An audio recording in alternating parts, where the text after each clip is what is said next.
The San Diego Padres, they're kind of skiing down Black Diamond. Everyone else is just getting off the bunny slope. Like, they have made this their trade deadline. This is A.J. Preller's world, and everyone else is kind of observing. They have now a leader on a staff that's really good, Mike Clevinger. Mike Clevinger fell out of favor in Cleveland for not being honest about violating the COVID-19 protocol. Doesn't mean he can't pitch, because he was really good in Cleveland the last couple of years, and they expect him to be really good in San Diego. Greg Allen and a player to be named later. The Indians did really well here.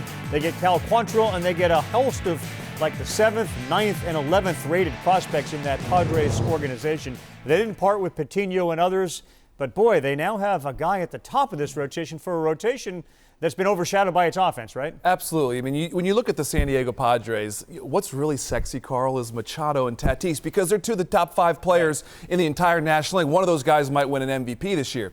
But what's going to get them deep into October is their starting pitching. You look at D. Nelson Lamet. You look at what they just got with Clevinger right now. Trevor Rosenthal, they traded for a couple days now. You know, when the San Diego Padres went into the season, they knew they had potential. That potential is here.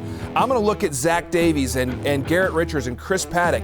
If those guys continue to pitch well, if they step up, this team can beat the Dodgers in the postseason. Everyone's going to say the Dodgers have the best team in the National League, and they do. But in a 3 or 5 or 7 game series, anything can happen. And now the San Diego Padres have a puncher's chance against a great team like the Dodgers. All right, so we'll dive deeper into the Padres in a second. But here we are on trade deadline day amidst a pandemic in a season we didn't even know we were going to have. All right, we didn't even know there was going to be a season. And here we are with all these teams. You think about the Padres, the Miami Marlins, these teams that are now trying to acquire versus the ones that are selling.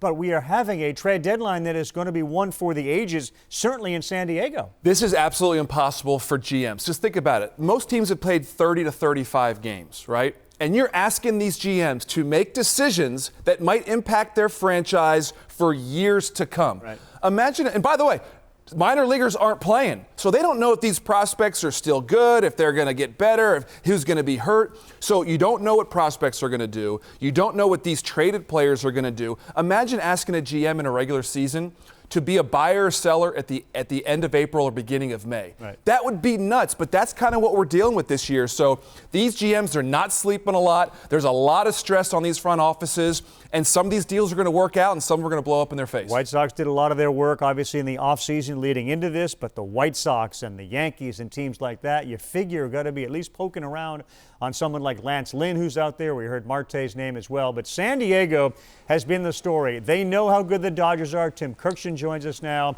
on how A.J. Preller has literally dominated the headlines here the last 72 hours.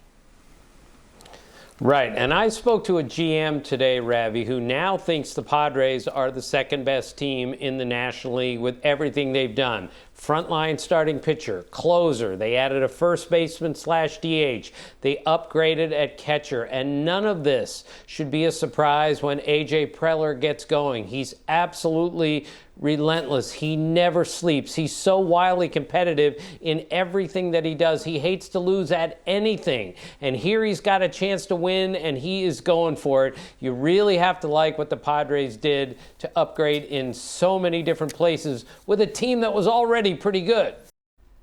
Trevor Rosenthal, obviously, is now a member of the San Diego Padres. And you talk about the other deals that A.J. Preller made. You address issues. Mike Petriello is here. We'll get into all the analytics and the sabermetrics and the numbers behind the players that make these moves equally important to not only the fan but the front office. So he's going to go there to try to close games out. Their lineup depth is impressive and important. And having Tatis Jr. and Manny Machado on the left side for years to come, they got Mitch Moreland, who can play first base and spell Hosmer when he needs to, but the National League has a designated hitter. The emergence of Jake Cronenworth changed everything for them. It really does. And Jake Cronenworth, on a team with a lot of big boppers, hit a lot of home runs. He's a gap-to-gap guy. He hits all types of pitching, a sweet left-handed swing.